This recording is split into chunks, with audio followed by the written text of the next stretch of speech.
Folks, this is Mark Smith with Family Tree, visiting with you for just a few minutes. I'm sharing with you about my new book, Becoming an Alchemist, How to Transform the Trauma of Shattering and Narcissistic Abuse into Pure Gold. The title today actually is Alchemist, We Turn Shit into Gold. Just saying. So anyway, Teresa, hi. I haven't eaten anything all day. It's about 5 o'clock here. And heading out for some crab legs and some raw oysters. So this will be a quick show. And I'm looking forward to the NCAA basketball game tonight, and I can't tell you who's going to win. It looks like a mighty good game coming our way tonight. Hey, Julianne. Oh, I look healthy? I got a little red. I got a little sunshine, a little sunburn on my face. So I can't pick who's going to win tonight. I actually have both teams in different brackets, so I'm going to win either way. But unfortunately, I sucked so bad at my picks beforehand, I'm going to win no cash. It's all about winning cash. I get none.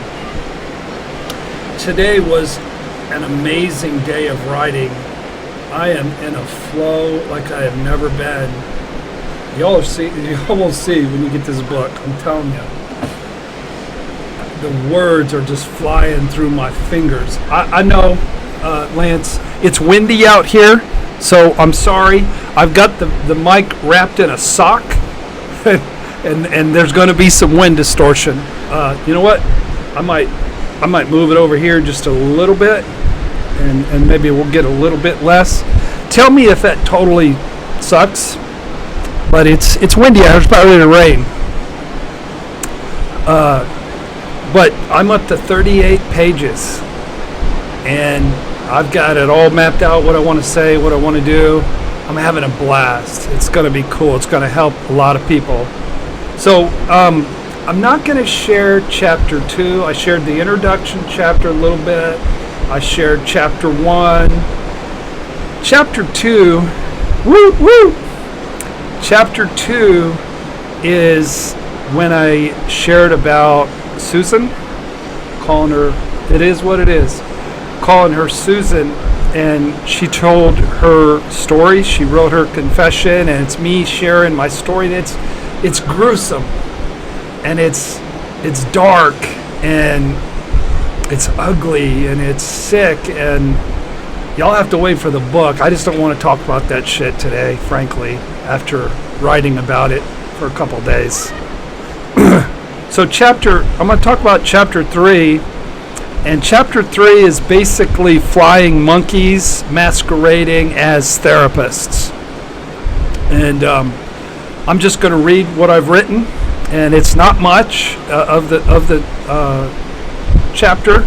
It's probably only about a third of the chapter. I go into great length about treatment centers and how I don't think there's a treatment center.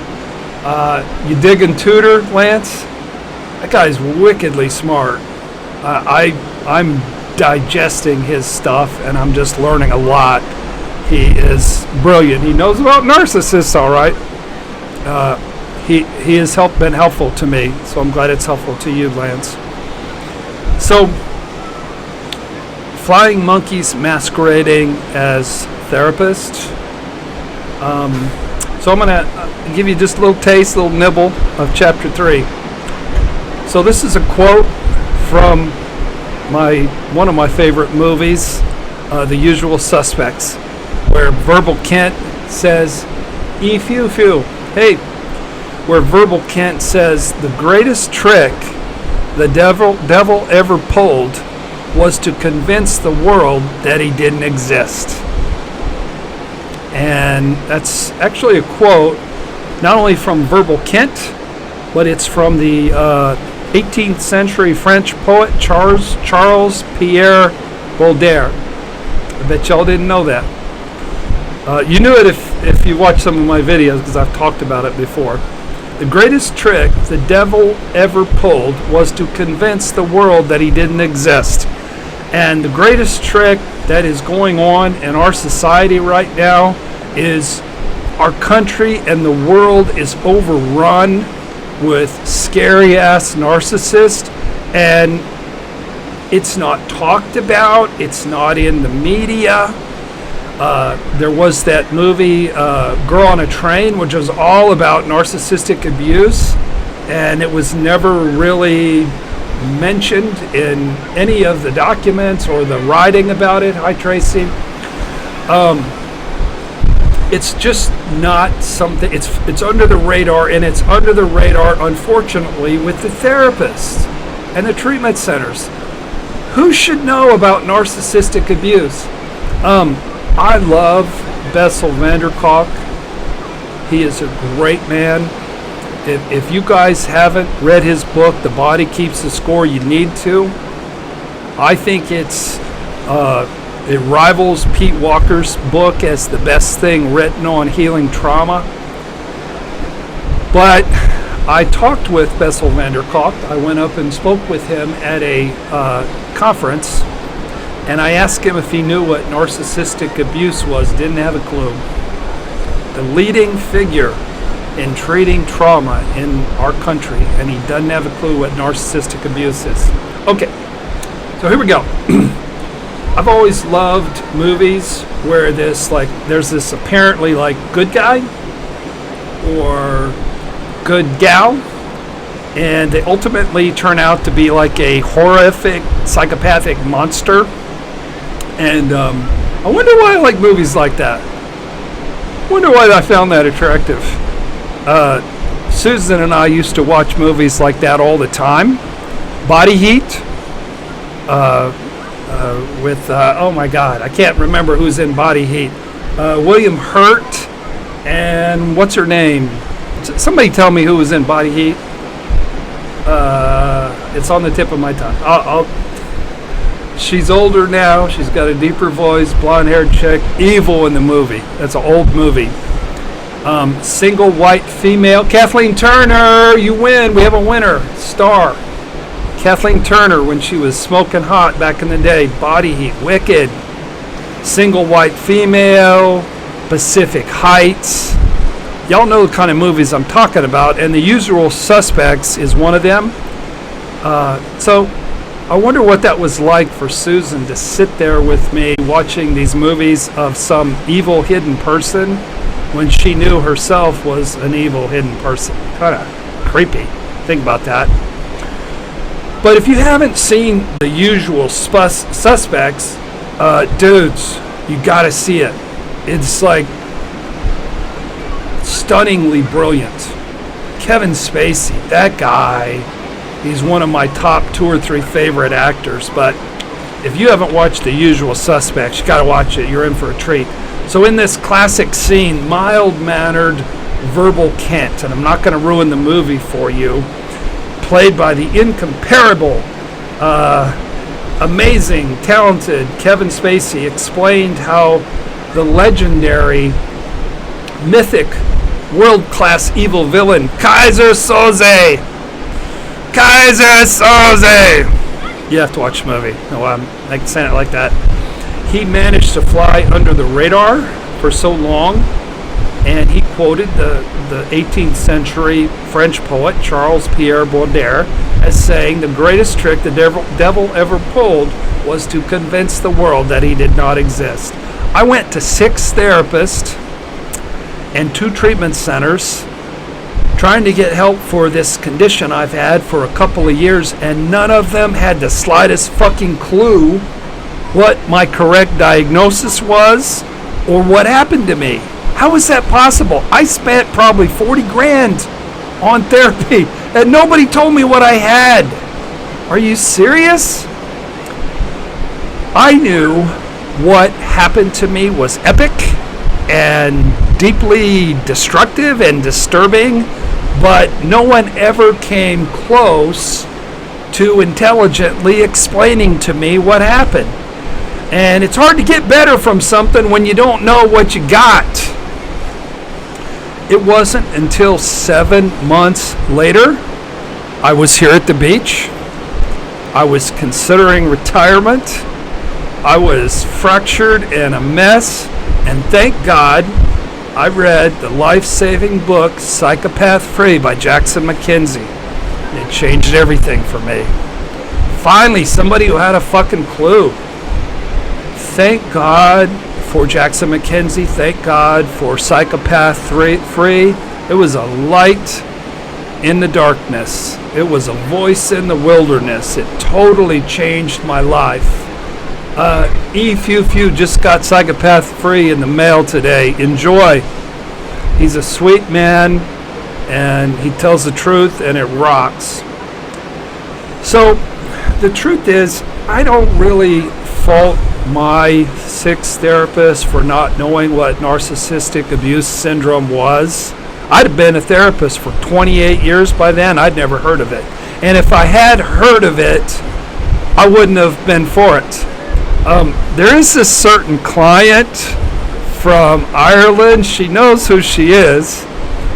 And she tried to enlighten me to this shit back about 2.5 years ago, and I wasn't having it. I said it sounded like victim mentality. And narcissistic abuse syndrome is not victim mentality. It's real. There's a lot of people who are stuck in victim mentality who have narcissistic abuse syndrome. But in and of itself, it's about trauma. It's not about victimization. So one of my clients tried to explain it to me, but I was too narrow-minded, and it sounded too much like victim mentality, which it is not. 5 of my 6 therapists were wonderful, caring, empathetic, highly competent professionals who just had not heard of this growing plague, this onslaught, this avalanche in our society and around the world. One of the therapists was a narcissist herself, I believe, and she was cold and judgmental and all medical model-ish and just clueless and mean. Ugh.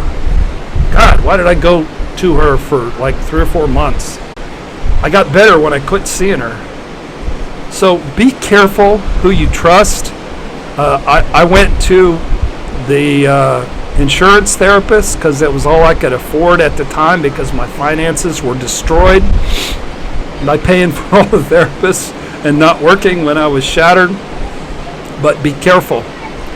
If you go to the $20 therapist, you might get really harmed. I'm really blessed right now because I have a really good therapist who does understand narcissistic abuse and PTSD. And I think my insurance is paying 100%. I'm really blessed. So be careful who you trust. I look back and I got my first clue as to what was going on with me when I was jogging the grounds.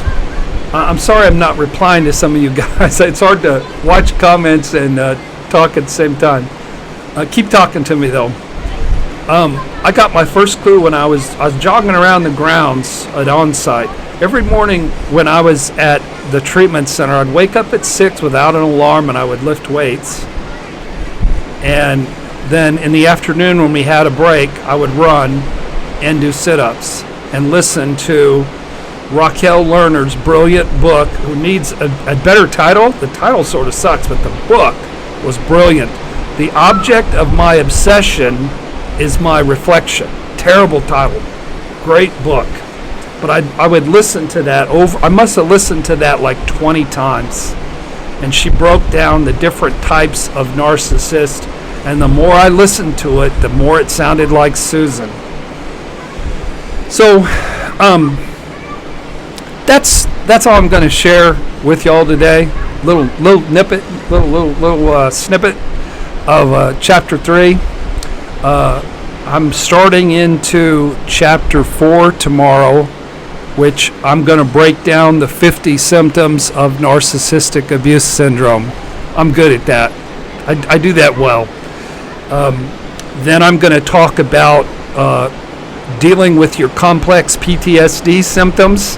And then I'm going to talk about 50 manifestations of gold, of having a golden lifestyle, a thriving lifestyle.